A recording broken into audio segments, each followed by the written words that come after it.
What an arena to be in. Whoa. Whoa. That's new. Okay. We're using a different Zoom account this time. Bro. That's why. I'm recording it. I'm launching. Whoa, look at that, bro. Yalla, show us your skills. Whoa, it's behind me. Can I do it like while looking at the camera? I highly doubt it. Yeah, I'm doing it, bro. Okay. It's gonna run out of battery. Now get it to bring you a cup of coffee. Okay. It's gone out of my sight. Can I do a flyby? Whoa, okay. Alright. No, that's not what I want to do. I forgot the button to stop it. Oh, there we go. It won't stop. I'm clicking stop. Okay, that's quite apologies. impressive, actually. Apologies for the loud noise, guys. That's quite impressive. For those who didn't see the video version, too bad. That's going to be the clip, bro. That's going to be the clip that we use. No, that was a drone. You're quite good, bro. I didn't think that would. And have you been practicing a lot, or it's that easy to do it, or you're just natural? Definitely been practicing. No, I haven't been practicing too much, but I guess I'm a gamer, bro, and this is just like one big game. It is. Yeah. Welcome to episode 116. I feel like, because we're like consistent, we're just going through these numbers like mad. Episode 500 next, inshallah. Bro, I have a specific topic for this episode. Brace yourselves. And I think it's something that hopefully you'll be able to like bring something to it as well in terms of your experience. And as for myself, I've just been like reading a lot about it. Okay. And the topic is addiction. Oh, wow. Okay. So let me give the background.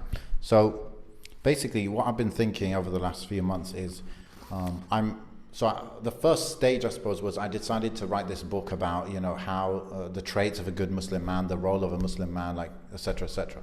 Then I thought, okay, I'm going to write this book for young Muslim men. How do I want to serve those people, like, from now on kind of thing, right? So the way that, like, we do, like, we have a framework for how we do it with Muslim CEO is, like, you pick your audience, and then you pick the problem that you want to solve for that audience. And so, like, I was trying to, like, identify what are the big problems that this group of people suffer from. So, like, one of course, the main ones, like getting married, and then once you're married, it's maybe you could have some marriage issues, maybe communication, this and that. But then I did, in the top 5, I do think addiction is a thing. Obviously, everyone knows, like, pornography is a big one in the world in general, and it doesn't, evade Muslims at all. So that's an issue. But then there are other addictions I started to realize, like, for example, bro, like addiction to social media, addiction to your phone, addiction to, and then you've got the other more typical things like cigarettes or whatever. But you've got addiction to food even as well. And so I kind of picked that as a problem to solve. And so I thought, I got to learn about it now, right? So I've been reading a couple of books. The first book was something like The World of the Hungry Ghosts, which is a weird name, but it's by Dr. Gabor Mate, who's a Hungarian. He moved to Canada, I think. In the Realm of Hungry Ghosts. So that's his book about addiction and his experience dealing with, like, hardcore addicts, like heroin kind of addicts in Vancouver in Canada. I finished that one, and then I moved on to this one called Chasing the Scream. This is by Johan, I think that's how you say it, Johan Hari. And I read his other book, which is about the truth behind depression, basically, like the real causes for depression. And so I picked up this book. And to be honest, bro, like, these are audio books. His book, Johan Hari's book, I started it, I listened to half an hour, and I was like, okay, return. Yeah, because Audible is easy to return. Because the whole rhetoric was anti-war on drugs. And it was, like, very much pro decriminalizing drugs. And I wasn't, like, feeling that. So I thought this book is not really about addiction. It's about war on drugs. I'm not so interested in that. However, I returned it, I listened to another book, and now I got it back again because I thought I'd give it another try. And it is a very good book. And it is heavily about the war on drugs, but there is maybe 20% of it that's about addiction and how addiction works. So I'm nearly finished this book now. And I just, wanted to talk about addiction because it's, bro, my mind's been blown in going through these books in terms of like how addiction actually works, and even the decriminalization aspect. Like, I'm way more open to it now. I don't know, like, when you combine the science we have around like how addiction works, and even real life case studies of how decriminalization has pretty much been mostly positive thing in those scenarios where it was applied. How do we combine that with the Sharia actual hukum? That's beyond my pay grade, I guess. But nonetheless, it's been really interesting. But you tell me, like, before we go into the details, like, maybe, do you have any exposure to this kind of world? I mean, you must have done. Yeah. Right? Oh yeah. Oh, definitely. Especially drug addicts. If we focus on drug addicts, oh my God, it becomes the person's entire life. So every waking moment is thinking about the next hit. Yeah. Your whole schedule is about this. Fulfilling that demand, and you surround yourself in like-minded people that also into that particular drug, etc. I mean, there's mechanics, isn't there? There's mechanics that goes with drugs, drug dealing, where to find drugs, who's going to supply your drugs, how do you evade the law, how do you find a new drug dealer, how do you ensure that what you're getting is what you want, etc. But also the downward spiral is also quite dangerous. Not only is it obviously the effects of drug use, but also the violence that can come with it, the extortion, the self-neglect, the desperation that it can cause people, and desperate times calls for desperate measures. So in all honesty, I think it doesn't automatically start like that. I think a lot of people, from what I can see, they start taking drugs recreationally before it becomes like a lifeline. Like, without it you can't survive. And I think that's when it strips away 90% of somebody's humanity, so to speak, because all they become, a lot of people that I see and a lot of people I engage with all they become is this like shell of a human where all they want is drugs and all they care about is the drugs, right? So I mean, I've got so attuned to it now, so attuned to somebody who's on it, that I can see them from a mile away. I can tell when somebody's got some sort of addiction, etc. I can see groups of people that are walking the way they walk. I can just see somebody walking. I'm like, okay, I know where he's going, because they have this particular walk where it's just like a very fast-paced walk with a bit of walking with purpose, right? But it's like, okay, they wouldn't walk for anything other than drugs, and they're going to meet their dealer, and but it's just not a way to live, is it? And you speak to these people, you try and help them, you try and divert them, but there's a lot of factors, and I'm sure you read about them in the book. I mean, I can guess some of them, but a lot of the factors are going to be environmental factors. No matter where if you can't pull that person out of the environment they're in, they're not going to change. A lot of it is obviously going to be biological, in the sense that their body needs it. Their body needs to be weaned off of it through other means. Otherwise, the withdrawal is just horrifying. Some people say that they literally feel like they're dying trying to come off the drugs. And stuff like that. I mean, alhamdulillah, I've never been involved in taking drugs, but the seeing it firsthand and seeing what it does to people, like something like heroin, for example, like people's veins collapse because they've just run out of places to inject. People lose limbs eventually because of infection and stuff, sharing needles, lack of hygiene, unable to commit to anything that is fundamentally good for you, such as a job or such as counselling, or I mean, we could go on forever, and I think everybody's kind of aware of everybody's aware of what the detrimental effects of drugs are at this age. But I don't think everybody's aware of I don't think everyone's aware of the day-to-day, like how much it consumes your life, Yeah, and I wasn't aware of like how it happens, like how addiction happens, like what the drugs actually do for the people, this and that, right? But what was really interesting, what the Gabor Mate, he said, was he basically, the first half of the book is all these stories of addicts that, because basically he's like a doctor, like, I don't know, GP kind of thing. He's not like he wasn't a drug specialist, but he chose to work in this Portland hotel, which was a hotel taken over by a charity, and they basically said, any like drug addict, they can live here. We're not going to question them. We're not going to pressure them to change. We're just going to accept them for who they are and give them a safe place to live, right? Yeah. And he was the doctor employed by that charity to literally just help these people and, what's the word? Prescribe them methadone or whatever they need to, instead of heroin. And he just told story after story after story for the first half of the book, because he was there for a good many years. I don't know if it's 5-10 years, but a long time, right?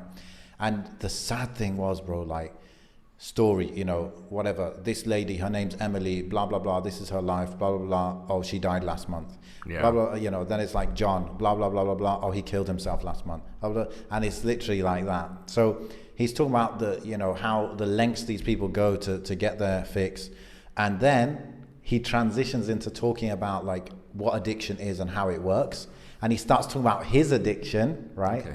And what's his addiction? Buying music CDs. Right, yeah. And so it's like you go from heroin to music CDs, but that crazy juxtaposition is really useful, because you realize that they're actually the same thing, but just different. There's levels to the thing, basically, but they're both addictions. And ultimately, bro, what he said is, all of these people who are hooked on the stronger stuff like heroin, cocaine, etc., he's like, they all come from extremely traumatic backgrounds. And all the stories were like that, being abused by your stepfather, your uncle, being literally starved in your basement by your foster parents. Right. This crazy level of whatever you want to call it, abuse, trauma that comes from it, and literally feeling like you can't trust anyone, and just being raised in a way where it's like, you learn certain things as you grow up, right? Based on the patterns you see in life, you assume that for the rest of your life, that is going to be true. So if in the first 7 years of your life, no one that is around you often actually cares for you and is concerned for you, and they just use you for their benefit, you assume everyone else in the world will be like that, and your mind is based on that. So in order to escape this trauma, they turn to drugs. And I always remember this quote that one of the women that he was quoting said. She said, when I took my first hit of heroin, it was like a warm hug. And this is what he mentions in both books. They're just mentioning this again and again, that these people, the only reason they're taking drugs is to escape either the loneliness, the trauma, the pain, basically. And even people take it for physical pain, isn't it? Like morphine is an opiate, right? It's pretty much, it's made from opium, just how heroin's made from opium. So yeah, that's kind of what I realized.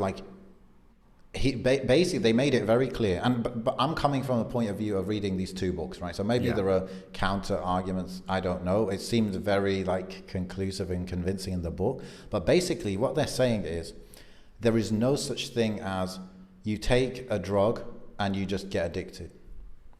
They're like, there's no such thing as that whatsoever. And there's so much proof for that. For example, he's like, morphine. Morphine is, a cousin of heroin, right? Yeah. It's from the same thing. It's just a very pure version of heroin, pretty much, yeah? He's like, if you have a car crash and you've got so much pain and they give you morphine, do you let's say giving you morphine for a week, do you come out of there, wanting, addicted? Yeah. He said, you don't come out addicted, yeah? Another famous experiment that he kept quoting again and again, this guy called Dr. Bruce Alexander, he got the traditional way of proving how addiction happens was they got these rats and they put them on their own in a cage, and they gave them a bottle of water and a bottle of, I don't know if it's water mixed with heroin stuff or some kind of opiate anyway, drug. Yeah. And the rat, eventually, it just keeps going back to the drug and it just kills itself. Right. So that's literally the main proof that you just take drugs, you get addicted, and you basically kill yourself. However, this guy, Bruce Alexander, he did another experiment where he actually, he did the same thing with the rats on their own in the cages, with nothing else in the cage, by the way, just water and the drugs. Then he made the kind of a dream, he called it Rat Park, where it's like a dream set up for a rat to live in, where there are other rats, and there is food, and there is places to play, and then there's still water, and there's the drugs. He said what they found is that in the empty cage on your own, the rats took on average 25 milligrams of this heroin or morphine or whatever per day, 25 milligrams. He said in the rat park where they're living like a happy life, they took 5 milligrams, so 80% less. And a lot of them like just literally weren't bothered with the drug, even though they had it on tap, unlimited access to the drug.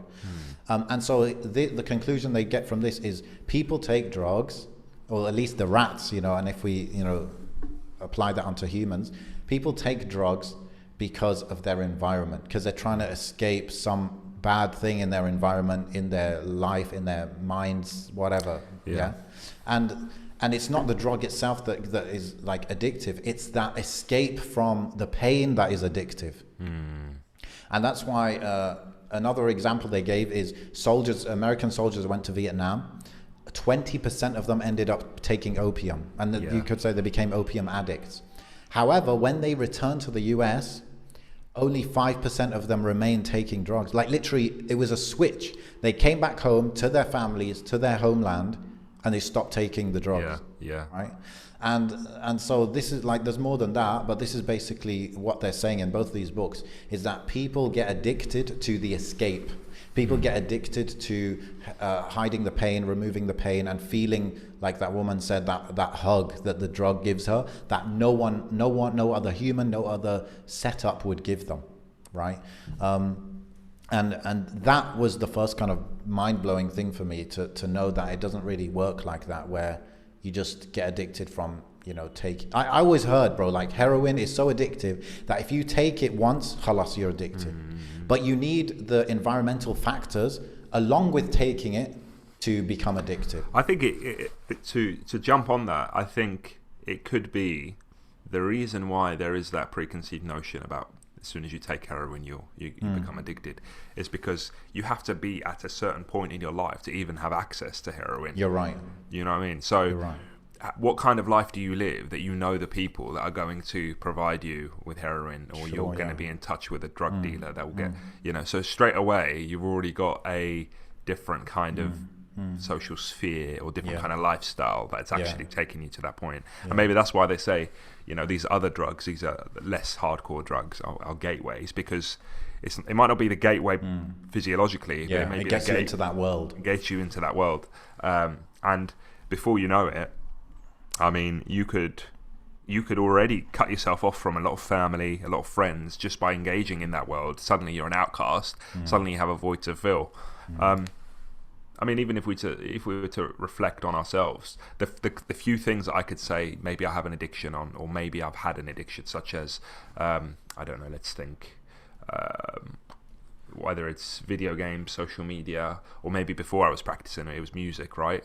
But if I look at how these things became such a big part of my life, I'm not saying I had a traumatic childhood or something, but there are areas where there is a void. For example, I know when I started playing video games, I know exactly when I started getting really addicted, and it was when my parents had to live in the UK and I had to live in Tunisia. I had a fixation with trying to connect to the West, but we didn't have internet. I didn't have contact. You go, bro. Yeah. But my mum, when she came over to visit, she brought me a Nintendo 64 and a bunch of games, right? And then she went back to the UK, and I remember that being like my one link to England and my one link to my parents. Yes. And I knew that I was very much in this rural Tunisian village that didn't have the technology that I knew that the West had, so to speak. So that was like my one thing, my one connection. I constantly went back to that. What else? But that's a perfect example, bro, because it's like you're looking for that connection. Yeah. When you couldn't have the connection to your parents, so you found a substitute for it. The same thing with... And he said, like, we should rename addiction, we should call it bonding. And if you can't bond with your family or your people close around you, you just look for other things to bond with. similarly with social media, like I didn't start using social media like I do now until funnily enough, when I started practicing. And when I started practicing, it was that void of, there's not that many Muslims around me, I don't know any Muslims my age. There you go. Oh, look, there's loads online. And then it just became the norm, and became maybe too much, to the point now where I am reflecting on how much connection I have with so friends, so to speak, and I'm trying to limit that, because I find myself on group chats a lot. I find myself always having to converse with somebody, always feeling the need to comment on something or get involved in something. And everybody's got that. Everybody's got, I say everybody, but a lot of people have that issue, and a lot of people have their own reasons. And I think self-reflecting, because what this author of this book has actually done is brought it home, because suddenly you've got that hard sort of switch, haven't you? Addiction, drugs addiction, then boom, oh, by the way, I'm addicted to this very menial thing in comparison, but actually this is why. And he said, basically, because he was born in 1944 in Hungary, and he's Jewish, so at that time, like, the Nazis were like coming through to get them, basically. And his mom was obviously extremely stressed. I think his dad got taken away to some camp, and so his mom, as a baby, you can sense the stress of your mom, right? And so he feels like this, little addiction that he has, it does come from some sort of stress that he was feeling as a very young baby at that time. And then, of course, he had to flee to Canada and everything.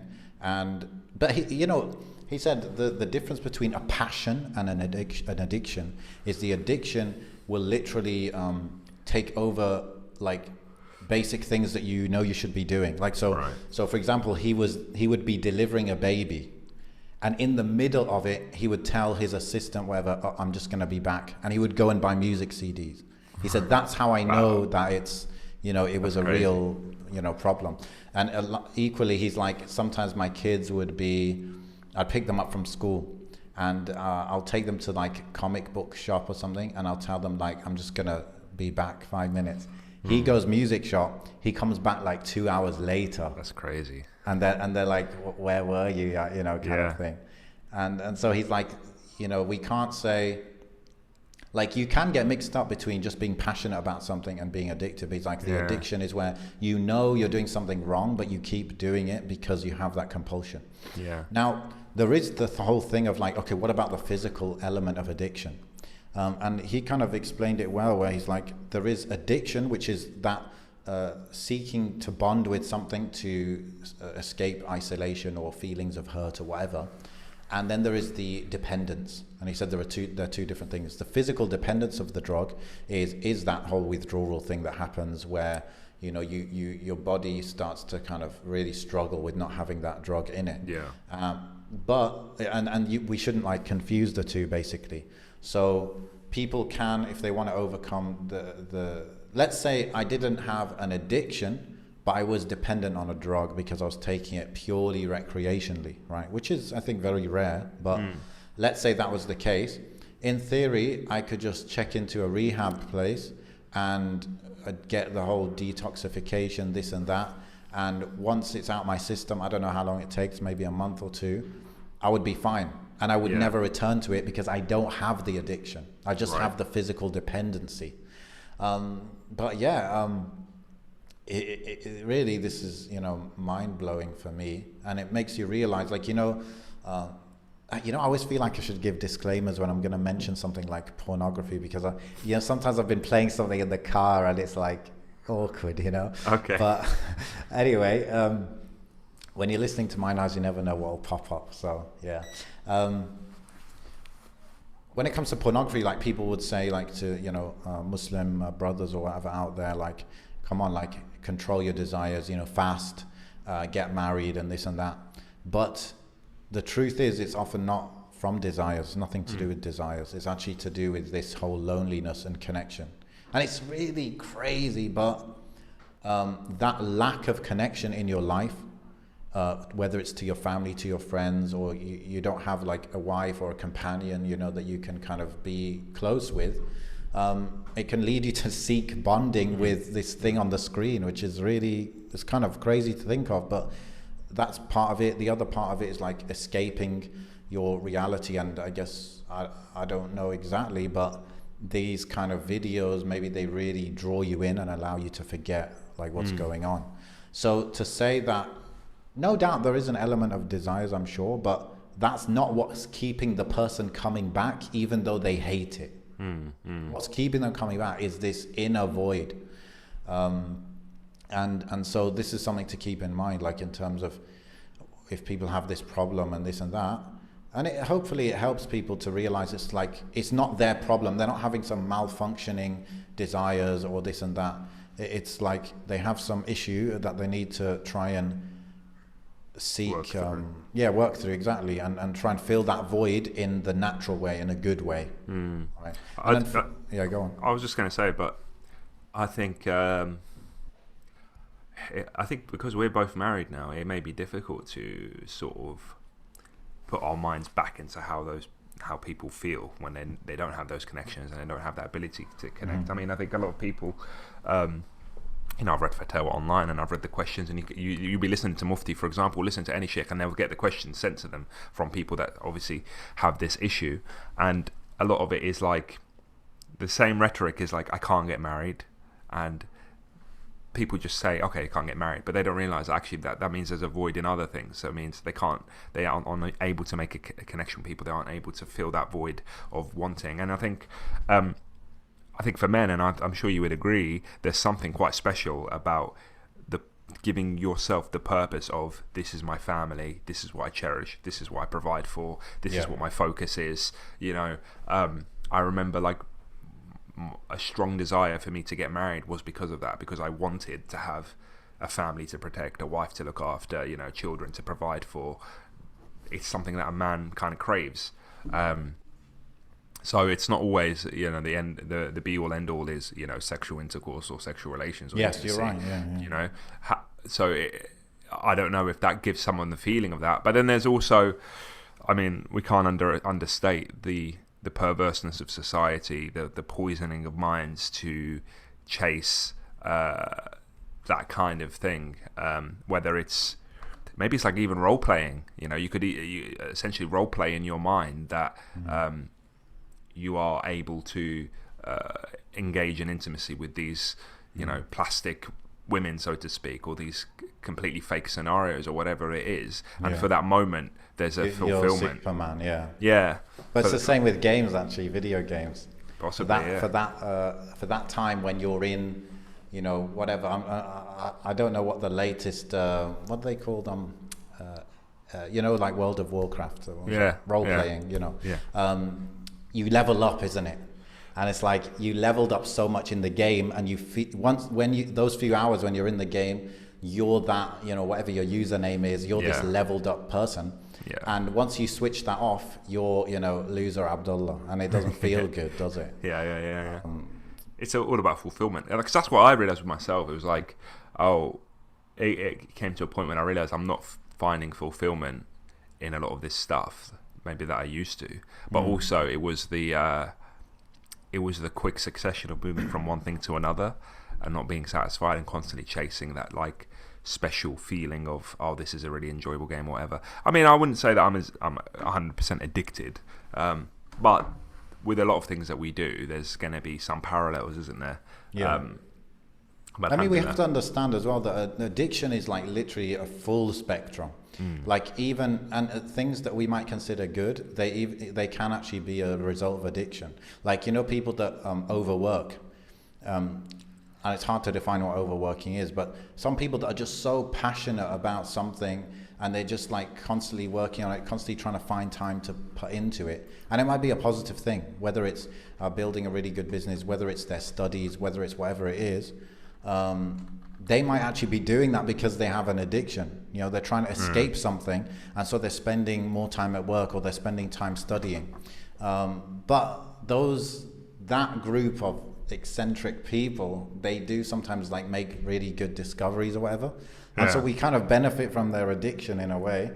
But those addictions, and it depends on the level of it, but those addictions can be, you could say fruitful for the overall society. But then when it's like really clearly destructive, then it's no good. I wanted to get a quote up that I saw the other day, and it kind of links into this. Here it is. It says everybody worships. The only choice is what we worship. Some people kneel to money, some to power, some to intellect, and then you can imagine like that kind of links into what you were saying about. Hello? Okay, go on. Sorry, where did I get up to? After the quote, basically. Yeah, it was like it kind of got me thinking about what you were saying about work. How people just go completely all in on anything really, because there isn't that greater purpose. And maybe somewhere deep inside there is this existential question that people try and mask with other things, and maybe the feeling of being lost or the feeling of not knowing is why people are so they grip tightly onto all these factors or all these sort of things that they may be busy with, to kind of forget about that question. Yes. Whether it's, you know, socializing, whether it's drink, whether it's drugs, whether it's work, whether it's anything really, because I don't know if you can think like this, but sometimes I try and think like, where would I be and how would I act if I didn't have Allah subhanahu wa ta'ala in this religion?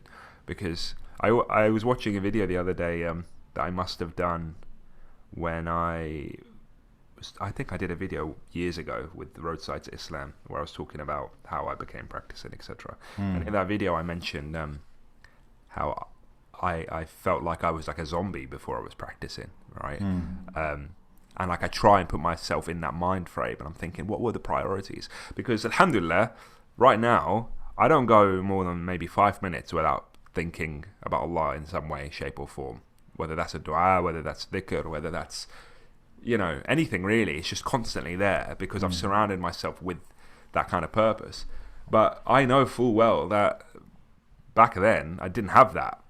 I don't know how far between thinking about Allah, you know, how long that time would be.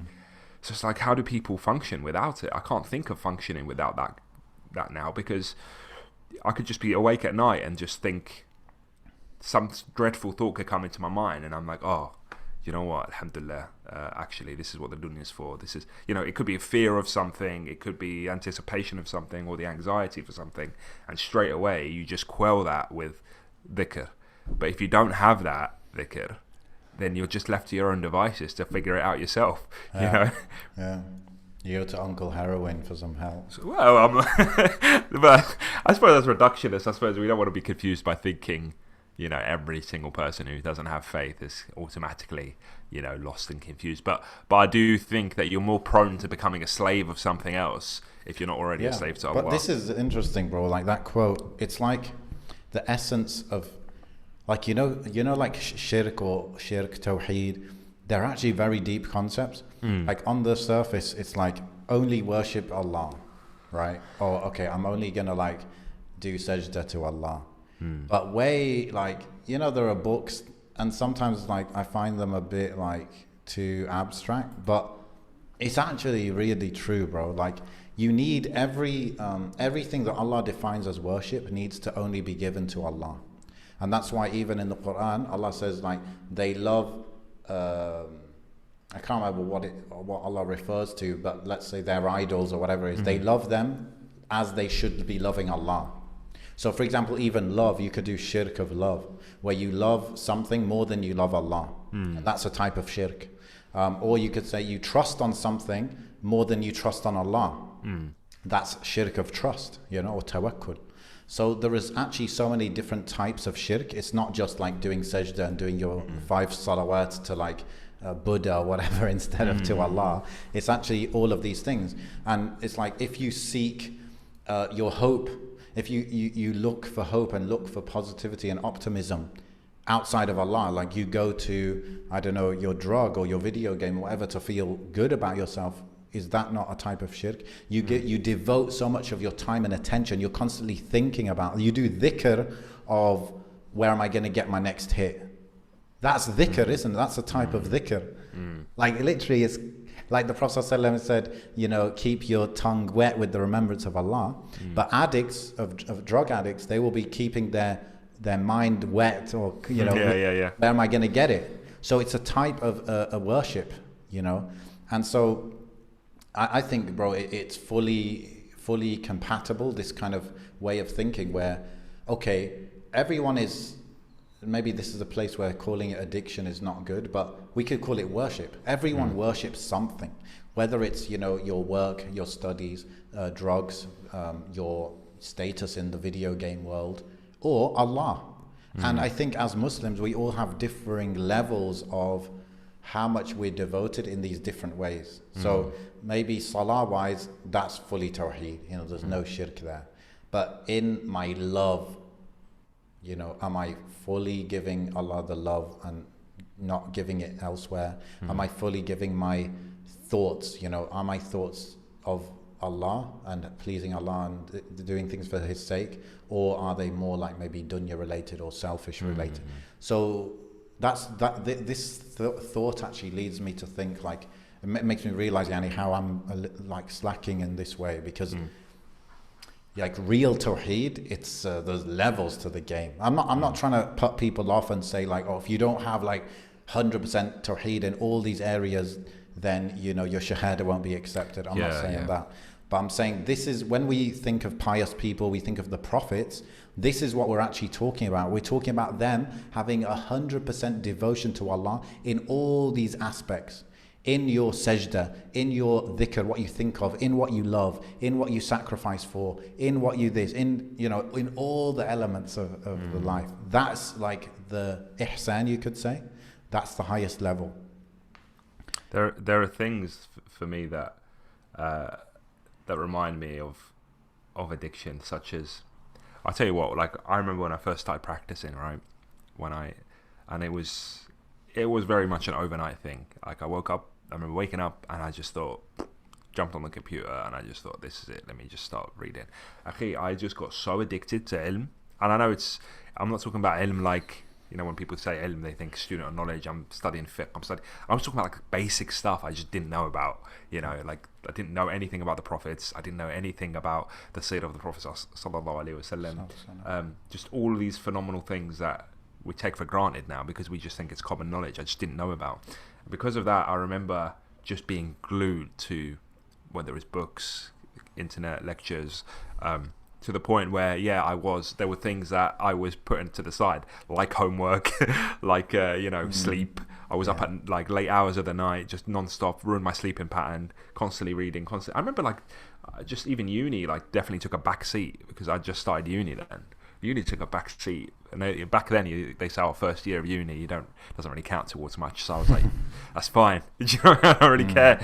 I remember like every sort of, I just remember it being like one of the most incredible times. Like, you know, they say the chasing that high, that was it. Like, that was my high then. And it's fascinating because there was a sense of purpose, there was a self-fulfillment, there was a sense of self-discovery, etc. And that comes with a lot of things. Although it can also come with a passion that, without instilled knowledge, you just make silly mistakes and stupid mistakes because you want to share this with everybody.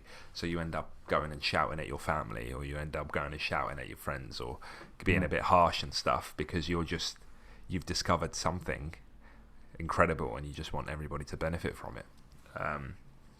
But I get that now, when I still get parts of that now when I discover something fascinating, or a link to, you know, like a historical link to this religion, or some sort of interesting I don't know, discovery or something like that. Like, at the moment I was looking into history of monotheism, and it just took me on this rabbit hole of like, oh, look at all these historic ancient cultures where monotheism was either important to them, or there was somebody that preached monotheism, and just that stuff. I find it fascinating. Like, there's certain areas of this deen that once you get stuck into it, you just want to know more and more and more, and then you kind of, it's that beneficial knowledge that you're gaining that gives you the yaqeen in Allah subhanahu wa ta'ala.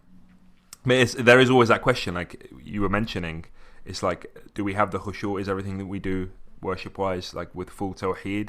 And is it that we continue our obligations and we increase our good deeds, and then we taste that sweetness, and that's what unlocks it, so to speak? Because there is this concept of like unlocking the sweetness of Iman, and how is that done? Is it done I think ultimately, to fast forward, it's done through the mercy of Allah subhanahu wa ta'ala. Allah subhanahu wa ta'ala instills that within us. But as you can see, I probably had that when I first started discovering the deen, while some people now, to re-attain that, I might need to increase my good deeds, really be firm, really focus, sort of strive towards it. And then I always have this feeling that, okay, it's just going to unlock. One day, if I keep this up and I keep increasing, there's going to be this feeling that just unlocks, by Allah subhanahu wa ta'ala, which just transforms all my ibadah into complete sort of khushu' and tawheed, And that shows that Allah doesn't just expect us to do certain acts of worship or have certain perspective on the world and the next life without getting any feedback, you could call it, in this life. Like, why does Allah give us sweetness of Iman in this life? When Allah made it clear that this dunya is not really worth much. Allah doesn't see this dunya as worth much, it's like a speck and all of that. But the thing is, I hope I'm not saying anything wrong by saying this, but it seems quite obvious to me that Allah gives us, you know how you get a rush from taking a drug or whatever it is, Allah gives us a rush, like a dopamine hit for doing ibadah, right? Or having good company. You get a positive feedback, and Allah created our endocrine system, whatever, our system of hormones, to push us towards good things, surely, in this life. So Allah has given us that pushing hand, that helping hand, to push us. Like, so maybe that's like one of the definitions of وَهَدَيْنَاهُ النَّجْدَيْنِ. I think that's Surah Al-Balad. وَهَدَيْنَاهُ النَّجْدَيْنِ. We guided him down the two paths, like one of the two paths. And it's like, I think the tafsir of this is like, if you go down a good path, then Allah will guide you further down that good path, and then you do more good, and then you go further down that good path. Yeah.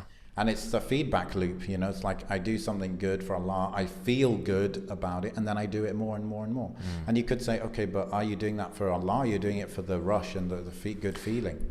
And it could be a mixed intention initially, but you just purify that over time. I mean, ultimately, like, I've always had that I always describe that feeling akin to, like, you're like making a puzzle, right? And you've done this whole puzzle and you're just missing that one piece, and the satisfaction you get when you finally find that one piece and you fit it and you've just perfected that puzzle is akin to this feeling, because ultimately Allah subhanahu wa ta'ala created us to worship him, right?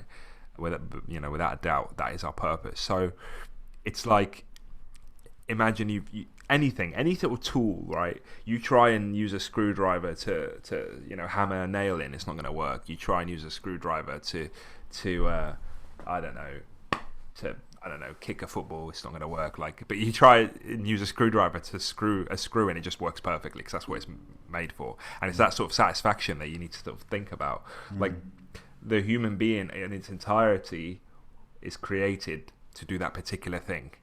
So when you come across that particular thing and you do it, it's like every single inch atom of your body is in sync. It's doing what it was created to do. And suddenly you just feel like you're at home. This is where I'm meant to be. And I'm sure a lot of us, like, we have that feeling of like we don't belong, whether that's here, whether that's in a Muslim country, whether that's even in societies or cultures or social groups or whatever.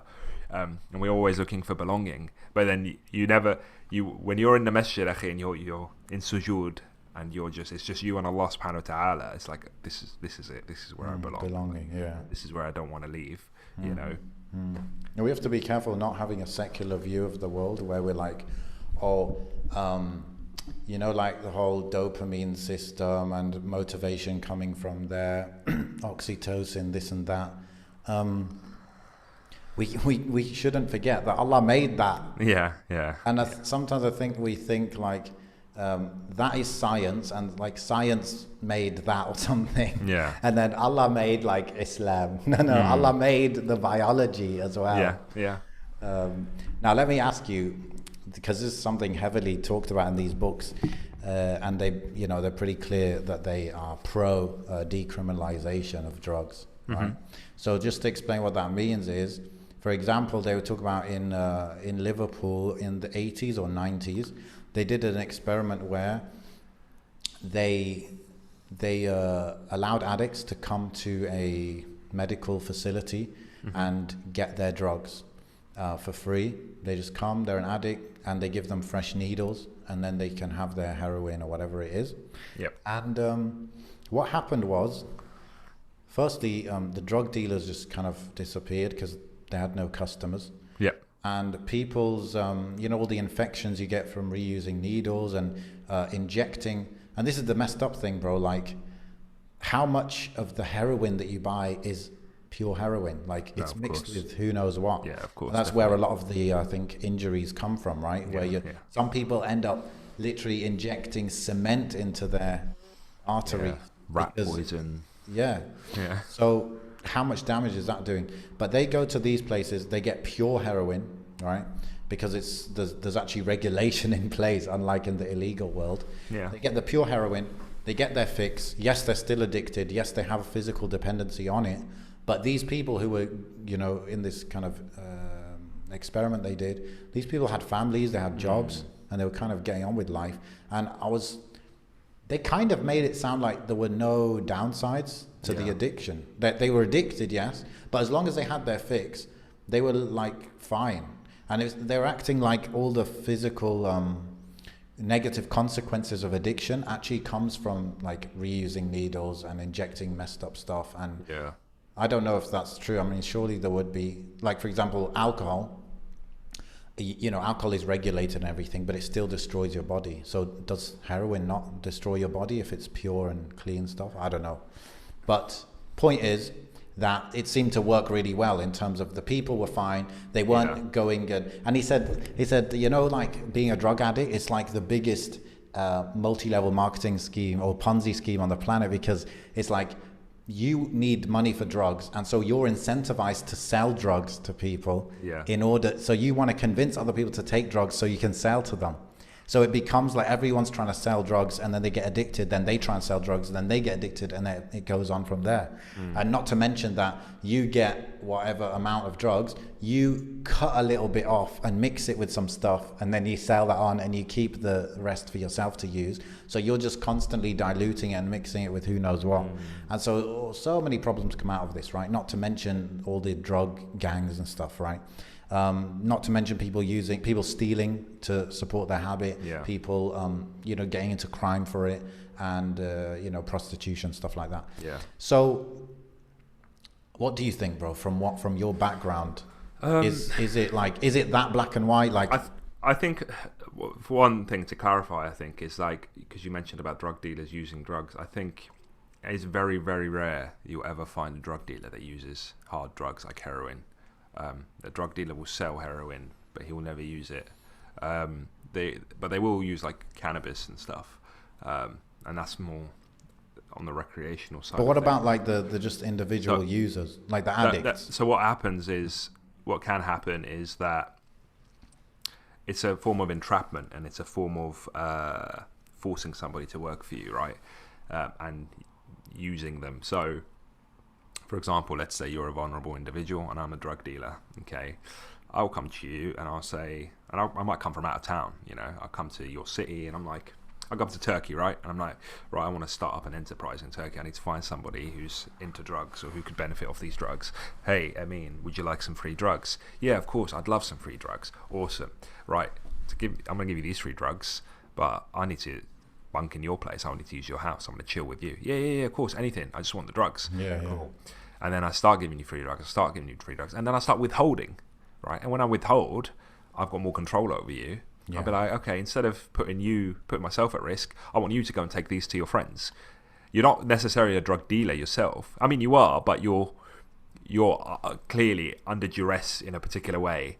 So you're both the victim and the criminal at the same time, in that sense. And I'm using your establishment, I'm using your kitchen, I'm using your tools, and I'm using your house as a base for my enterprise, so to speak. And it could be that once the police have got you, then I disappear, because they've got him, that's it, I'm out, I'm disappear out of the game. But I've made my money and I hold the power. So ultimately I think that's generally any drug dealer that's worth their weight in cocaine would know that they shouldn't be taking getting high off their own supply. But where does the answer lie?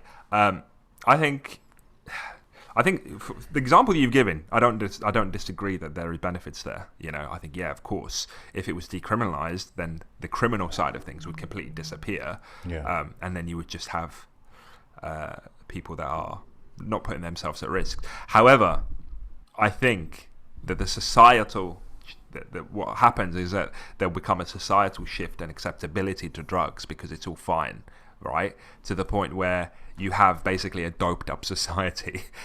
Maybe not immediately, but maybe in like 50 years down the line, 60 years down the line, 100 years down the line, you've just got a society that all they're doing is taking drugs, that it becomes part and parcel of their culture.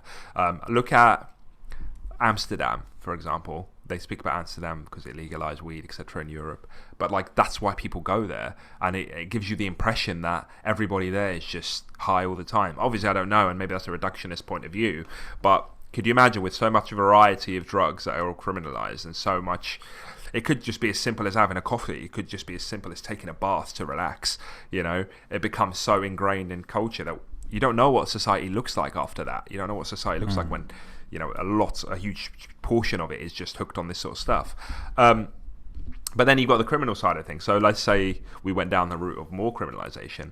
Well, you're dealing with people that, yes, they may have broke the law, but they're also victims to something that is got so much control over them that if you don't do anything to change that, then you're not going to deal with the problem. Fix it, yeah. Chucking them in prison, well, actually, you're just chucking them into the university of criminals, and that is one thing. Like, you're surrounding people with people that, like-minded people, a concentrated area where a lot of the people they're going to socialize with are probably into that sort of thing. They're probably going to exchange info in that place. And listen, everybody knows that prison isn't watertight. Like, things go in, things come out.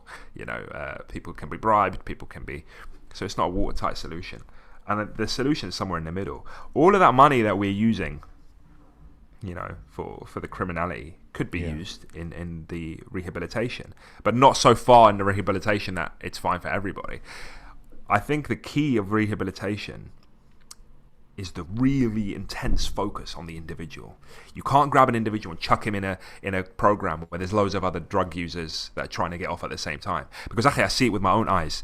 There's a drug rehabilitation place in town, right? And actually, I know that drug dealers deal around the corner of that place. That's just the best place for them to do it, because all the people that are hungry for drugs and are trying to fight it are just in one building. Of course, you're just going to go around the corner and everybody's going to know, and somebody's going to tell. Do they not get drugs though in the rehab place? I don't know if they do or don't inside, but like at least the therapy place is the place where they go for counselling, etc. Okay. Like, bro, they're dealing around the corner, because that's the place to find them. If you want to find them, that's where your customers are going to be. So it needs like really intense one-to-one. Yeah. Like, you need to immerse that individual in a group of people that are either completely recovered or have got nothing to do with drugs. Do you understand? Like, imagine, and this is why their company. This is why Islam can be so revolutionary to some people. So there's some addicts that become Muslim, and it's not because, I mean, of course, it's hidayah min Allah subhanahu wa ta'ala, but also think of the physical change. You've just put this person completely away from their environment in a completely new setting, surrounded with completely new people that are very much like, okay, you're my brother, I'm taking you in, you're part of my circle now, I'm ringing you every day, we're meeting up every day. Do you understand? And their life becomes transformed because they develop this love for this deen, for the Muslims, for the people that are around them, so much so that they don't want to do anything that will... Maybe their void was filled as well by doing that. But can you see the cost of that? The cost of that is going to be through the roof. Like, to really do an individual tailored program for individuals, you don't want. I just think there's not going to be a success rate if you put all these people in the same place, and you just wholesale try and treat them all in one go, because they're just going. What the book is not really. These guys and these other experts that they kind of interviewed in the book, they weren't actually recommending rehab at all, pretty much.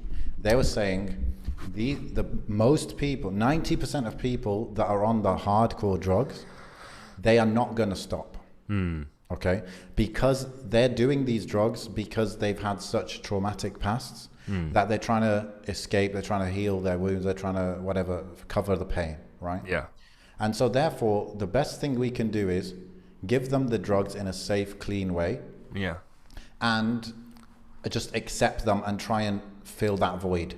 At the same time, take money away from the war on drugs and put it into stopping these people becoming traumatized in the first place. Like when, in the child kind of care area or whatever, like whatever it is, social services, supporting mothers, vulnerable mothers, this and that. That's what they're saying. And they're saying that these, like giving people heroin or methadone or whatever, it would only be for people already addicts. Like no one could, and it would be like literally like I need morphine, so I get prescribed morphine for my pain. That's what they're saying basically to do. And when that happens, they're saying, remember, only the addicts are not addicts because they're physically dependent, it's because they have the void, right? So people who don't have the void, they're not going to go after the drugs themselves unless they're already addicted. If they're addicted, they go to the government, the medical thing, they get what they need. And of course we can have support for those who want to quit. The likelihood that the hardcore people are gonna quit, maybe it's low.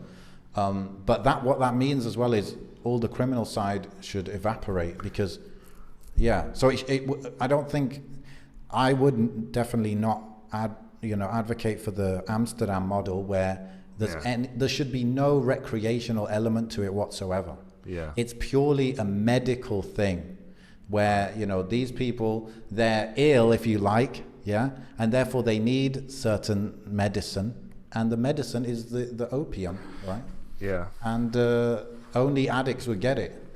And if there's no one selling drugs on the corner, how are people going to get started on it in the first place? I think it's being pragmatic, but I think the reason I'm saying what I'm saying is I'm trying to reconcile between the Shirk perspective of how a society would run in this circumstance, and how would you enforce these laws, or what would the laws look like? I mean, we have Muslim countries, for example, when it comes to alcohol, there's a straight ban on alcohol, right? But obviously you've got an underground alcohol market. So how do you... And I don't know obviously what that looks like for drugs. I don't know what the drug industry, the black market industry of drugs looks like in a Muslim country. I really don't know. But then again, we don't know what a Muslim country really kind of looks like when we're saying, Sharia, that's the priority. The values of Islam truly being lived out by people. What I'm trying to do is create like we always say this, like a Muslim utopia, but I'm trying to inherently think, okay, if we had the Sahaba today, right, the Khilafah Rashidiyya, so to speak, and let's just imagine that as like a thought experiment with the technology and with the advancements that we have today, and with the drug problem and everything, like what would that look like?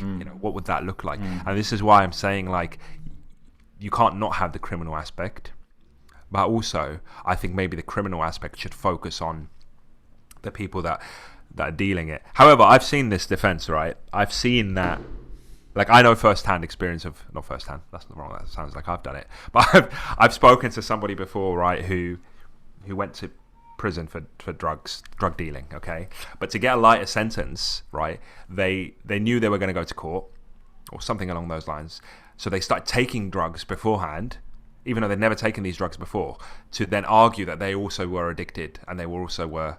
Do you understand what I mean? So when they had the test, they were like, oh yeah, there is drugs in your system. Yeah, I'm addicted, I can't help it, blah, blah, blah. And because of that, they got let off a bit easier. So there is this crossover between when does a victim become a perpetrator and when is a perpetrator a victim. You're right.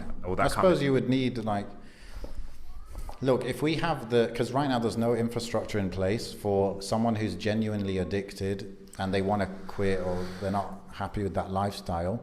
There's nowhere that they can go. Like, they can't go to a doctor and say, help me out. Because they might be able to do that, but the doctor is not going to sort out their problem of getting their hit. But what if the doctor could say, look, you're going to get your hit in a legal way and you don't have to worry about that. Okay? Then the person's like, okay. And then they say, okay, now that you've secured your fix every day or whatever, now, how are we going to get you out of this lifestyle? How are we going to get you sorted out? How are we going to get you a job? How are we going to, you know? And I think it's hard to imagine because this whole war on drugs thing has been around for so long, and all the effort and money has been put into catching the criminals. But what if that same amount was put into supporting people who have these tendencies of getting addicted and all of that? I think that's interesting. And yeah, it's hard to see how it would be implemented. But one thing we always have to say, and like I always hear Sheikh Haytham say this, is you can't take, he said, for example, Islamic finance, you can't talk about Islamic finance without talking about zakah, without talking about sadaqah. He's like, it's part and parcel, okay? So don't talk to me about, interest-free loans and Islamic banking when you're not taking into account zakah and generosity that's encouraged in the Sharia. So the same goes here. Part of the war on drugs, if you like, should be helping people like create strong families that are dealing with their children and their parents and this and that based on Islamic values, based on how we should be with each other. And people might think, oh, that's naive and this and that. Well, I don't think it's naive whatsoever, because show me like a schooling system that is truly instilling these values in people. Nowhere, right? I think what I've realized whilst you were saying that is that we're looking at this problem as a very isolated problem when actually it's a symptom of other ills in society. Exactly, that's exactly the point. And it's like ultimately this and many other things are symptoms that if you look at the causes, they might not immediately think that they're related, but they are, like corruption in society, or corruption in leadership, or corruption in money, or corruption in these other things create knock-on effects that create these social ills. Why don't we have enough money for this? Well, actually, there's going to be a time where you can't find somebody to give zakat to, and there's been time in the past where you can't find somebody to give zakat to. So does that mean there's not enough money in the world? Of course there is. Do you understand what I mean? But it's what we're doing with it.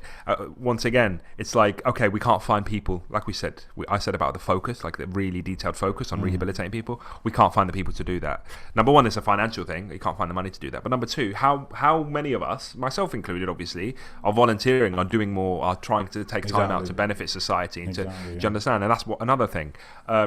We are very much cooped up, and we are very much, focused on ourselves and stuff.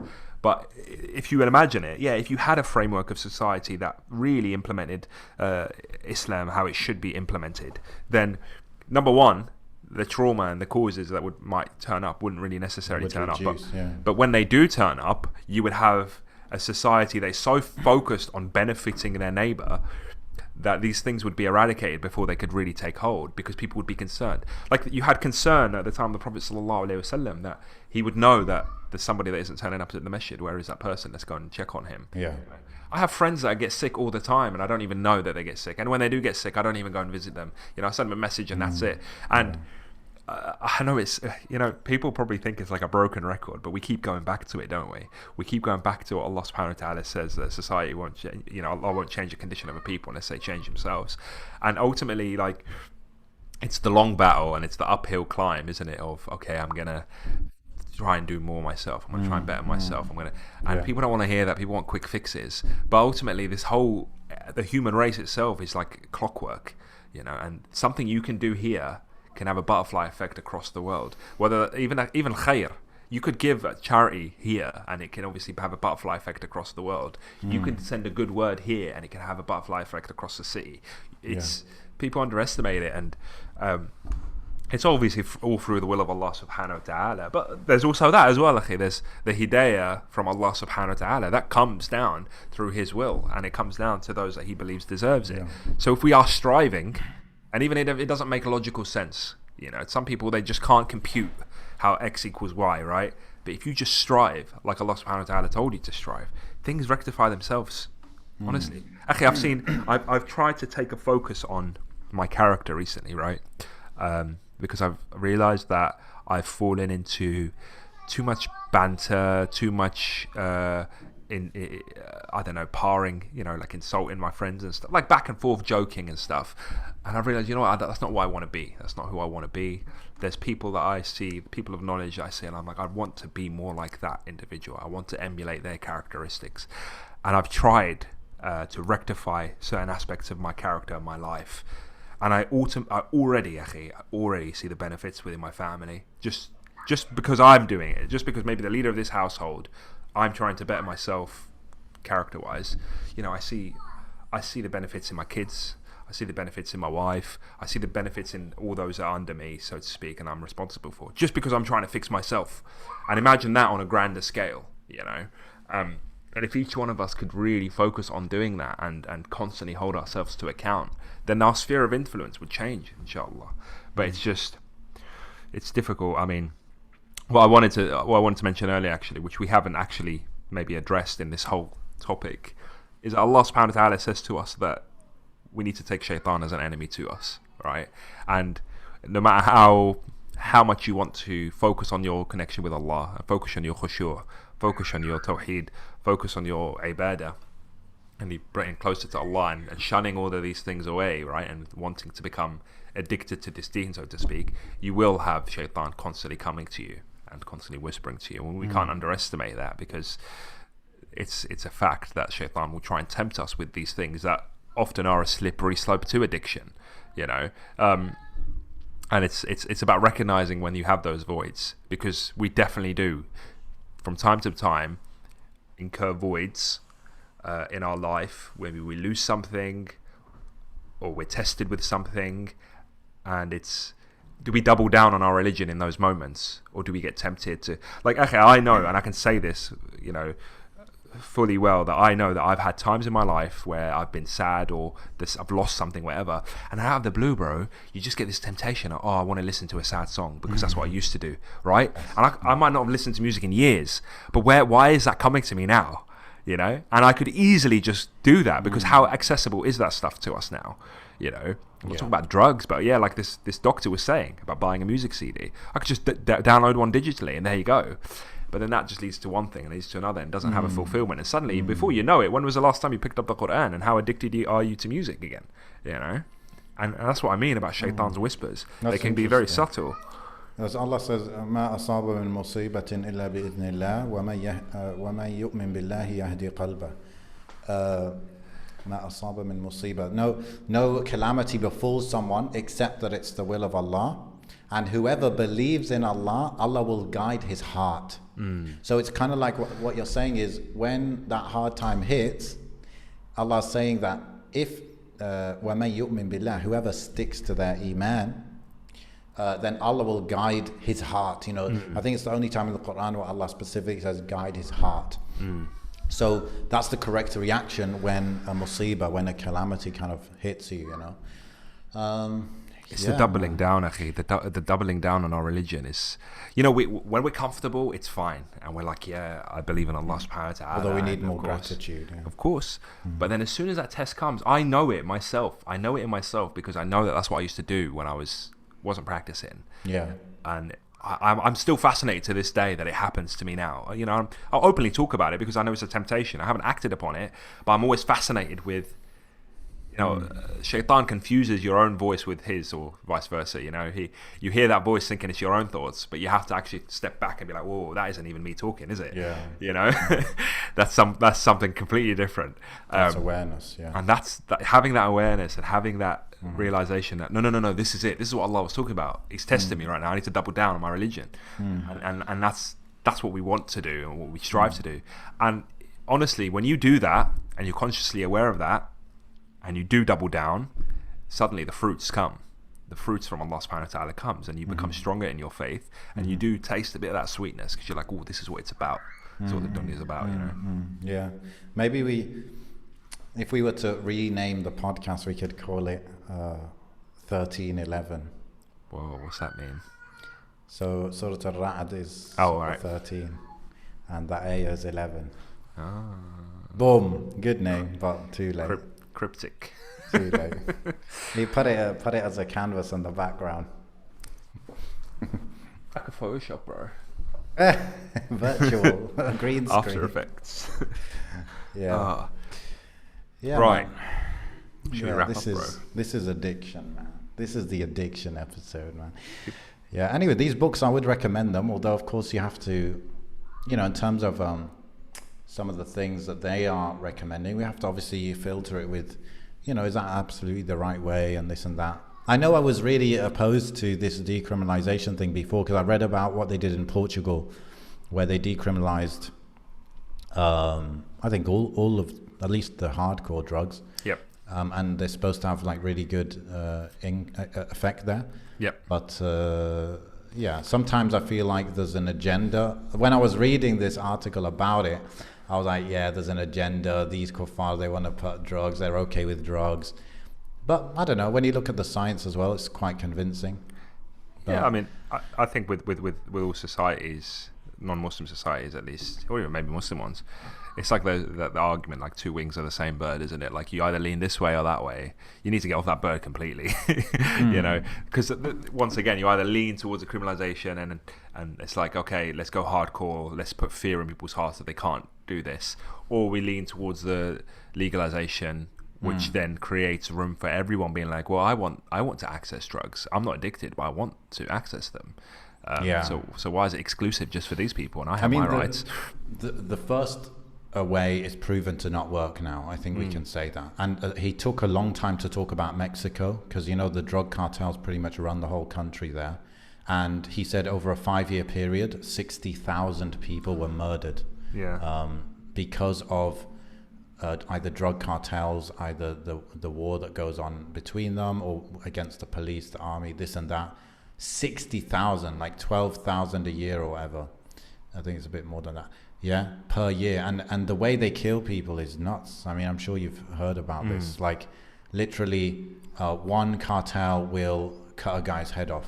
Then the next cartel, they have to scare them more. So now they have to cut his head off on camera and put it on YouTube. Then the next one has to like kill a pregnant woman on YouTube. Then and they just up it. They literally have no limits. And it's because their entire income and power is directly related to how much they can dominate the other cartels, how much they can bribe the police and the military. And what the guy was saying is ultimately it's purely because there is a big demand for drugs in the US. And if that demand went away because the US government was now providing drugs to those who are already addicted, then it all dries up. The money all dries up. So it's interesting. But I think what we would probably do practically is it would be completely illegal to take drugs or buy drugs or sell drugs outside of from the official sources. And then to go to the official sources, you need to obviously have some sort of proof that you're already an addict. And that would wipe out any recreational use, and it would wipe out. Then if you're using drugs from the underground scene and you get caught, you have no excuse because you had full access to the legal one if you truly were a candidate for it. So in that case, we could still have the laws in place and say that's completely illegal, except if you're getting it from the official source. And I think Islam has lots of flexibility in this, because you could say, and this is what the Christians in the US, they lobby so hard against decriminalization because they're saying in our religion, we can't condone drugs and this and that. But in Islam, I feel like we have a way more practical approach to things where we can say, La darara wala dirar. Like, if there's so much damage being done to these people and to the whole society because they're addicted and they're buying drugs no matter what, then by us giving them the pure, clean drugs through our facility in a monitored way, if that reduces the harm, that's the better of the two harms, isn't it? So we can do that. Like, we do have that flexibility in our religion where we could say, yes, in this specific scenario, we would, as an Islamic state, we would provide heroin within the context of reducing the harm and eventually getting us to a place where people won't even have their addiction. I suppose it's similar to how Allah subhanahu wa ta'ala eradicated alcohol from that society, where it wasn't like straight away, okay, alcohol is impermissible. It's like, don't come to the prayer whilst you're drunk, right? And and then later it was completely ridden. And that's a smaller society. If you were to do that on a larger scale, it could be that, your intention as a leader or as a government is eventually to eradicate this, but to get there we first need to eradicate the criminal aspect of it, right? And then we deal with those who are addicted, and then once they're removed, so to speak, out of the equation, or they're rehabilitated, or whatever. Yeah. Then we can slowly start pushing. And you could even set that as a goal. You could literally say to people, right, in 10 years' time, we're getting rid of it. This is, well, not 10 years, but, you know, because that's how you buy people's approval. You say, we're doing this now because our goal is to eventually have none of it, you know. And actually, that's interesting you said 10 years because they said that there is a, can't remember what they call it, but addicts, usually they stop taking drugs themselves about 10 years down the line. So from whenever they started, it's either 10 years later or it's when they hit about 40. A lot of them quit by themselves. But a lot of them don't live for that 10 years to come about. Yeah. Because of the infections and this and that, or AIDS. You know, AIDS is a big one that kills a lot of them. Okay, bro. So if you want to comment or give suggestions or whatever, questions, then go to mindhousepodcast.com and you can contact us anonymously or otherwise. Damn, bro, I forgot to mention the sponsorship. Oh, I didn't know we were good to go with that. Anyway, no hurry. Okay. Anything to end with? I just got a court case result where I think I won the case. Yes. Alhamdulillah.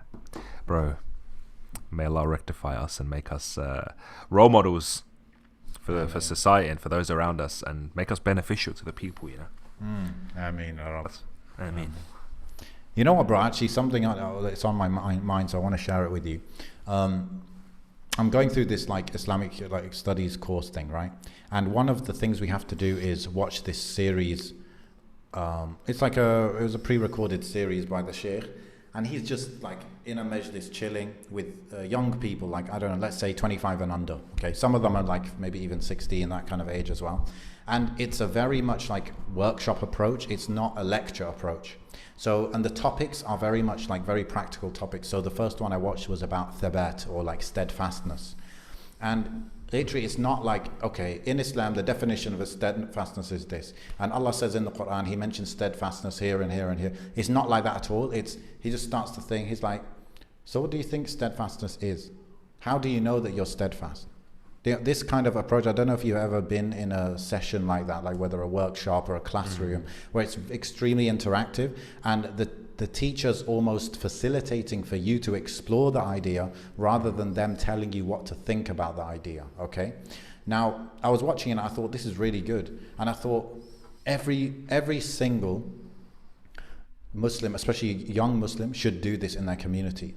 They should have, like you, bro, you're the exact age that is right for this, to do this. So imagine you sat every week in the masjid, every Friday or whatever, you get pizza and you bring kids like whatever, 11 till 16-year-olds or whatever, and you don't lecture them, you just have a conversation, and you know literally what we're doing on the podcast, like let them explore their own ideas, and that would be so, I'm sure that would be like life-changing for at least a few of those kids. Yeah, if you do that. And it's not like you need Islamic knowledge, like you just need to like have this conversation as all being Muslims together, and all like taking inspiration from the Quran and stuff, like having that conversation as like every single young man and woman, they can do that with people that age group, like 11 to 16, 17, 18, whatever. And that age group is a time when people like go through a lot of changes in their way of thinking, isn't it? So that's something I just wanted to throw out there, man. Like I think this kind of real life interaction as well is really healthy, and this is the grassroots work that I think would make a big difference. They do that. They do something similar to that in our masjid, and I've seen it in a lot of other masajid where it is very informal. It is obviously aimed at the youth, but actually they don't. Although it's aimed at the youth, they don't stop anyone from coming and sitting in. You know. Sure. Yeah. I remember that was really beneficial for me when I was sort of started practicing. Just got in touch with a lot of people, got in touch with my religion, got in touch with, what being a Muslim in this society is sort of about. And maybe this is our way of carrying it on Mind Heist.